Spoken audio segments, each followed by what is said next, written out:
By election ಹೊತ್ತಲ್ಲೇ ಬಿದ್ದಿದೆ ಕಾಂಗ್ರೆಸ್ ಮುಖಂಡನ ಹೆಣ. ಕೊಡಲಿಯಿಂದ ಹೊಡೆದು ಸಂಗಪ್ಪ ನಾಲತವಾಡ ಹತ್ಯೆ ಆಗಿದ್ದಾರೆ.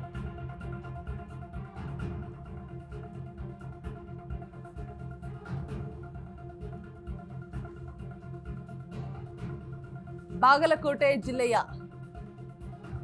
ಒಂದಷ್ಟು ಬೈ ಎಲೆಕ್ಷನ್ ಹೊತ್ತಲ್ಲೇ ಇದೀಗ ಆಗಿರುವಂತಹ ಘಟನೆ. ಸ್ಥಳಕ್ಕೆ ದೌಡಾಯಿಸಿದ್ದಾರೆ ಬೀಳಗಿ ಶಾಸಕ ಜಿಟಿ ಪಾಟೀಲ್. ಕೈ ಕಾರ್ಯಕರ್ತನ ಕೊಲೆ ಹಿಂದಿದೆ ಸಾಕಷ್ಟು ಅನುಮಾನಗಳು ಕೂಡ ಇದೀಗ ವ್ಯಕ್ತವಾಗ್ತಾ ಇರುವಂತಹ ಹಳೆಯ ವೈಷಮ್ಯಕ್ಕೆ ಕೈ ಮುಖಂಡನ ಕೊಲೆ ಮಾಡಿರುವಂತಹ ಶಂಕೆ ಕೂಡ ಕೇಳಿ ಬರ್ತಾ ಇದೆ. ಸ್ಥಳಕ್ಕೆ ಎಸ್ಪಿ ಸಿದ್ಧಾರ್ಥ ಗೋಯಲ್ ಭೇಟಿ ನೀಡಿ ಪರಿಶೀಲನೆ ಕೂಡ ಮಾಡ್ತಾ ಇದ್ದಾರೆ. ಕಲ್ಲಾದಾಗಿ ಪೊಲೀಸ್ ಠಾಣೆಯಲ್ಲಿ ಪ್ರಕರಣ ಕೂಡ ದಾಖಲಾಗಿದೆ. ಬೈ ಎಲೆಕ್ಷನ್ ಹೊತ್ತಲೇ ಬಿದ್ದಿದೆ ಕಾಂಗ್ರೆಸ್ ಮುಖಂಡನ ಹೆಣ. ಕೊಡಲಿಯಿಂದ ಹೊಡೆದು ಸಂಗಪ್ಪ ನಾಲತವಾಡ ಹತ್ಯೆ ಮಾಡಲಾಗಿದೆ. ಬಾಗಲಕೋಟೆ ಜಿಲ್ಲೆಯ ಗದ್ದನಕೇರಿ ಕ್ರಾಸ್ ಬಳಿ ನಡೆದಿರುವಂತಹ ಘಟನೆ. ಕಾಂಗ್ರೆಸ್ ಪಕ್ಷದಲ್ಲಿ ಆಕ್ಟಿವ್ ಆಗಿದ್ದಂತಹ ಸಂಗಪ್ಪ ನಾಲತವಾಡ ಸ್ಥಳಕ್ಕೆ ದೌಡಾಯಿಸಿದಂತಹ ಬೀಳಗಿ ಶಾಸಕ ಜಿಟಿ ಪಾಟೀಲ್.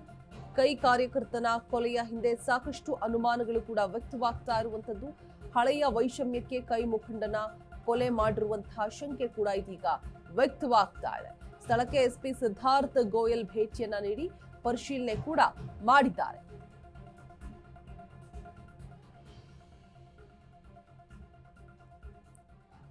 ನೋಡ್ತಾ ಇರ್ಬೋದು, ಸ್ಥಳದಲ್ಲಿ ಕಂಪ್ಲೀಟ್ ಆಗಿ ಖಾಕಿ ಪಡೆ ಜೊತೆಗೆ ಕೈ ಕಾರ್ಯಕರ್ತನ ಕೊಲೆಯ ಹಿಂದೆ ಸಾಕಷ್ಟು ಅನುಮಾನಗಳು ಕೂಡ ವ್ಯಕ್ತವಾಗ್ತಾ ಇದೆ.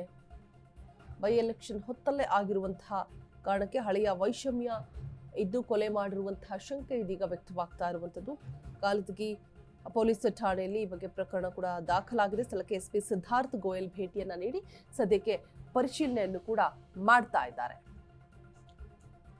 ಡೀಟೇಲ್ಸ್ ಅನ್ನ ಕೊಡೋದಕ್ಕೆ ನಮ್ಮ ಪ್ರತಿನಿಧಿ ಆನಂದ ದೂರವಾಣಿ ಸಂಪರ್ಕದಲ್ಲಿ ಜಾಯಿನ್ ಆಗ್ತಾ ಇದ್ದಾರೆ. ಆನಂದ್, ಸಾಕಷ್ಟು ಅನುಮಾನಗಳನ್ನ ಹುಟ್ಟು ಹಾಕ್ತಾ ಇದೆ. ಬಿಕಾಸ್ ಬೈ ಎಲೆಕ್ಷನ್ ಹೊತ್ತಲ್ಲೇ ಆಗಿರುವಂತಹ ಕೊಲೆ ಜೊತೆಗೆ ಒಂದಷ್ಟು ಹಳೆಯ ವೈಷಮ್ಯಗಳು ಇತ್ತು ಅಂತ ಕೂಡ ಮಾತುಗಳು ಕೇಳಿ ಬರ್ತಾ ಇದೆ.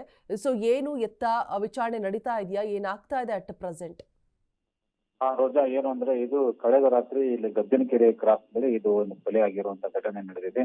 ಅಂದ್ರೆ ಇವರು 40 ಎಂಬುವಂತ ವ್ಯಕ್ತಿ ರಾತ್ರಿ ಒಂದು ತಮ್ಮ ಒಂದು ಬಾರ್ ಅಂತ ಹೋಟೆಲ್ ಇದೆ. ಆ ಹೋಟೆಲಿಂದ ಕೆಲಸ ಮುಗಿಸ್ಕೊಂಡು ಬರುವ ಸಂದರ್ಭದಲ್ಲಿ ಯಾರೋ ಇಬ್ರು ಅಪರಿಚಿತರು ಕಾರಿನಿಂದ ಬಂದು ಅವರನ್ನು ಕೊಡಲಿಯಿಂದ ಹೊಡೆದು ಅಲ್ಲೇ ಸ್ಥಳದಲ್ಲೇ ಒಂದು ಏನು ಕೊಲೆ ಮಾಡಿದ್ದಾರೆ. ಹೀಗಾಗಿ ಪೊಲೀಸರು ಒಂದು ಸ್ಥಳಕ್ಕೆ ಆಗಮಿಸಿ ಪರಿಶೀಲನೆ ನಡೆಸಿದ್ದಾರೆ. ಎಸ್ಪಿ ಸಿದ್ಧಾರ್ಥ ಗೋಯಲ್ ಸಹ ಒಂದು ಸ್ಥಳಕ್ಕೆ ಭೇಟಿ ನೀಡಿ ಪರಿಶೀಲನೆ ನಡೆಸಿದ್ದಾರೆ. ಜೊತೆಗೆ ಏನು ಈ ಬಿಳಗಿ ಮತಕ್ಷೇತ್ರ ಶಾಸಕ ಇರುವಂತಹ ಜಿಟಿ ಪಾಟೀಲ್ ಸಹ ಅವರು ಅಂದ್ರೆ ಅವರ ಆತ್ಮೀಯರಾಗಿರುವ ಹಿನ್ನೆಲೆಯಲ್ಲಿ ಅವರು ಸಹ ಒಂದು ಸ್ಥಳಕ್ಕೆ ಭೇಟಿ ನೀಡಿ ತಮ್ಮ ಪಕ್ಷದ ಕಾರ್ಯಕರ್ತರ ಕೊಲೆ ಆಗಿರೋ ಕಾರಣ ಏನು ಮತ್ತು ಏನೆಲ್ಲ ಇದೆ ಎಂಬುದನ್ನು ಮಾಹಿತಿ ತೆಗೆದು ಅವರು ಸಹ ಸ್ಥಳಕ್ಕೆ ಭೇಟಿ ನೀಡಿದ್ದಾರೆ. ಅಂದ್ರೆ ಇದು ಅವರು ಗುತ್ತಿಗೆದಾರರು ಇದ್ದು ಅವ್ರದ್ದು ಒಂದು ಬಾರ್ ಮತ್ತು ಹೋಟೆಲ್ ಇತ್ತು.